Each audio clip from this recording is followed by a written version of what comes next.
You might think an Elizabethan revenge tragedy, ending with the brutal deaths of pretty much every key character, would be an unlikely inspiration for one of the most beloved Disney films of all time.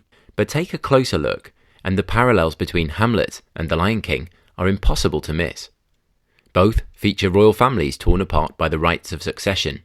Both feature main characters who wrestle with taking on responsibility, and both have fathers who haunt their sons from the grave. But how did a blood-soaked existentialist Shakespearean tragedy end up being the inspiration for this beloved Disney classic? Let's find out. Interestingly, Disney never set out to adapt Hamlet. In fact, according to directors Roger Allers and Rob Binkoff, The Lion King was originally intended as a Bambi-style coming-of-age story, but set in Africa. However, during the writing process, they noticed the plot was starting to sound suspiciously familiar. A royal son, a murdered king, an ambitious uncle, and a ghostly father urging revenge. Well, rather than deny it, the team leaned in. They embraced that Shakespearean DNA, but dialed down a few of Hamlet's more existential elements. The result? A stone-cold classic animation. So how similar are they actually? Well, let's start with the protagonists. Both Hamlet and Simba are young princes who idolize their fathers, yet struggle to step into their roles as heirs. The timelines differ somewhat. In Hamlet, the prince's father is already dead when the play begins, returning as a ghost to demand revenge on his treacherous brother, Claudius. But Mufasa is a key player in the opening of The Lion King, leading and guiding Simba towards his future inheritance. But the death of Mufasa, through the treachery of his brother Scar, mirrors the setup of Hamlet, and sets the stage for the revenge plot in much the same way. The characterization of Hamlet and Simba differs in tone, however. Simba is a more playful and optimistic character, even following the death of his father. His acquired motto, Hakuna Matata, meaning no worries, contrasts with Hamlet's more bleak, existential musing of to be or not to be, where he questions the morality of taking his own life. You can see why the Disney creators decided to diverge from Shakespeare here.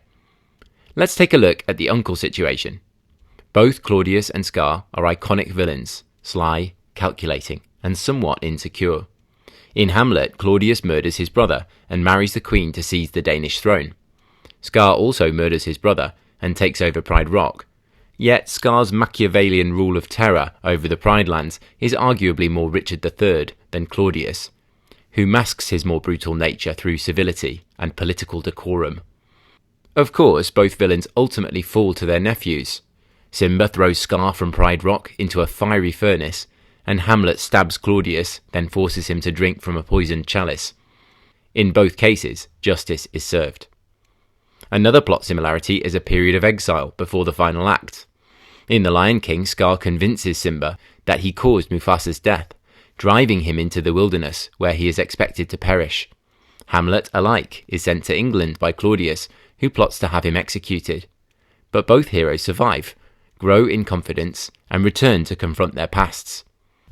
But where Simba's exile results in new friendships with Timon and Pumbaa, who teach him to take life a little less seriously, Hamlet's friends Rosencrantz and Guildenstern offer less comic relief, and agree to spy on Hamlet for Claudius.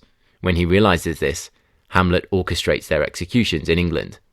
Again, you can see why a fun-loving meerkat and flatulent warthog were a better fit for a kids' film. Now let's talk about ghosts and guilt. In Hamlet, the ghost demands vengeance. Revenge his foul and most unnatural murder. It's a command that traps Hamlet in moral paralysis. In The Lion King, Mufasa's ghost takes a gentler approach. He doesn't explicitly command Simba to take revenge. This is a kids' film after all. Instead, he urges Simba to remember who you are. The focus is redemption, not revenge, which is why Simba's story ends in restoration, while Hamlet ends in, well, everyone dies. So the endings understandably are divergent. Hamlet is all poetic tragedy, with Hamlet's death at the hands of Laertes perhaps just desserts for his own reckless slaying of Polonius, Laertes' father. By the end, the throne is left to a foreign prince, Fortinbras. Not exactly feel-good family vibe. Simba is, well, more Disney. He defeats Scar, reclaims the throne, and restores balance to the Pride Lands. The storm clears, the grass grows, and the circle of life begins again. It's Hamlet with a redemptive arc. So next time you rewatch The Lion King, Whether it's the classic animation or the photorealistic remake, remember, you're watching Shakespeare in disguise.